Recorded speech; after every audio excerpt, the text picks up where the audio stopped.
continue with supply, we've talked about a price change, which brought about contraction or expansion. That is about a change in price. So we want to go to other factors that could affect supply. Not only price affects supply, there are other factors that affect supply. Stop writing and say the first one is changes in the cost of production. For firms, for businesses, hello, stop that already. Stop writing. For businesses, they make products. Whatever they make, they spend on it. So the amount spent in ensuring that the product is made available for sale is the cost of production. Get the cost of production again. Cost of production is the amount spent by businesses to ensure that the product is made available for sale. That is what we call cost of production. So if there's a change in the cost of production, it could be increase or decrease. An increase in the cost of production. An increase in the cost of production would mean that firms might not be able to make profit as they used to make. So there's disincentive to produce further. They won't want to produce more based on the fact that their cost has increased. They cannot increase the price. Because when we talk about other factors that affect price, you have to put in mind that price remains constant, ceteris paribus. So when we are dealing with other factors that affect price, it means price is unchanged at that point in time. Do you get what I'm saying here, please? Do you get it or not? Yes. As soon as your cost of production, please, you better be here. As soon as the cost of production increases, you will think about increasing the price, yes or no? Yes. Your cost of production has increased. You have to respond towards that by increasing your price, yes or no? But based on the fact that price cannot change, it means we cannot increase the price. So because we cannot increase the price, the only thing we could do is to reduce supply. Do you understand how it works here? When we're talking about price, other factors that affect supply would remain constant, ceteris paribus, all things being equal. So it means at the time we're talking about these factors, price remains constant at every point in time, at any given point level. So price remains the same, but the quantity supplied has to change because we are talking about other factors that affect the supply. So an increase in the cost of production will bring about a high cost for firms. They cannot increase the price based on the fact that price remains constant. So the only thing they could do is to reduce the quantity supplied. Because when they are able to reduce the quantity supplied, the product becomes scarce in the market, then they can up the price. Do you get how it works? Yes. Do you understand or not?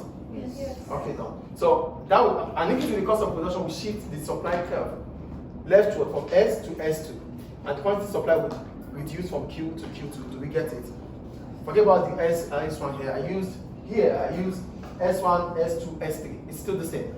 An increase in the cost of production means a high cost for firms. As a result of that, the quantity supplied in the market will reduce from Q1 to Q2, bringing about a leftward shift to the supply curve from S1 to S2. That's an increase in the cost of production. On the other hand, sit down properly, please. On the other hand, a fall in the cost of production means the cost of production has reduced. If the cost of production reduces, the price remains the same. It is an incentive for firms to produce more because they will make more profit. Yes or no? This is the price, the market price. The cost of production has fallen. If it has fallen, it means they can still sell at the same price and make more profit. Do we get it? So that would encourage them to supply more. The supply curve will shift. Stop that already, please. Put it down. Yeah. The supply curve will shift rightward because the quantity supply in the market would increase from Q1 to Q3. And the supply curve will shift rightward from S1 to S3. A fall in the cost of production. Do we get it? Do we understand, please? Yes. Good. Then another factor that would affect supply is introduction of the new technology. Technology makes things become better, faster, efficient. Yes or no?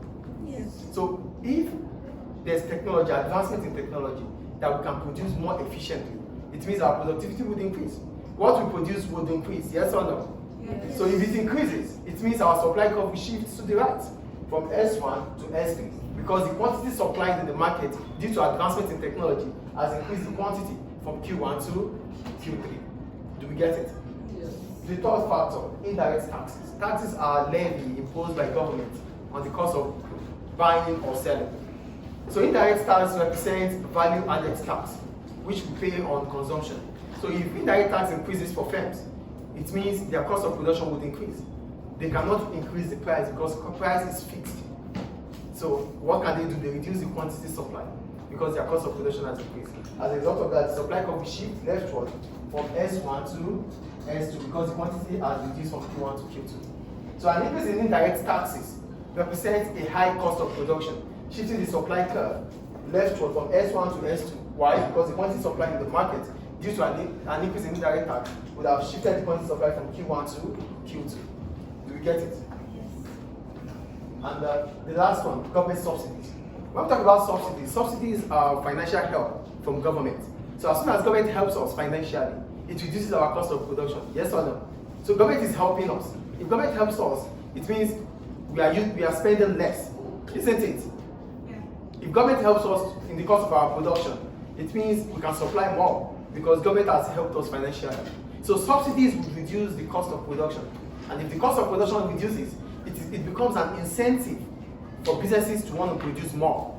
And if they are producing more, it represents an increase in the quantity supplied from Q1 to Q3. As a result of that, the supply curve will shift rightward from S1 to S3. Do we get it? So here, based on this, do we get it, please? Yes. So based on everything I have said, an increase in price affects the movement, contraction and expansion. That's all. But an increase in other factors, which is not price, that are non-pricing factors like cost of production, will shift the supply curve to the right or to the left. Technology will shift, definitely technology will shift it to the right. Indirect taxes, if it increases, it will shift the supply curve to the left. Subsidies, if it increases, it shifts the supply curve to the right. Meanwhile, indirect taxes might also fall. If government reduces indirect taxes, it becomes an incentive for firms to produce more.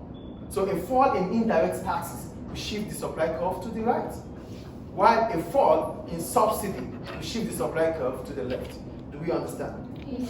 Any question about factors? No. So the next class we're going to talk about external shocks, I think. Yeah, in the next class. Thank you.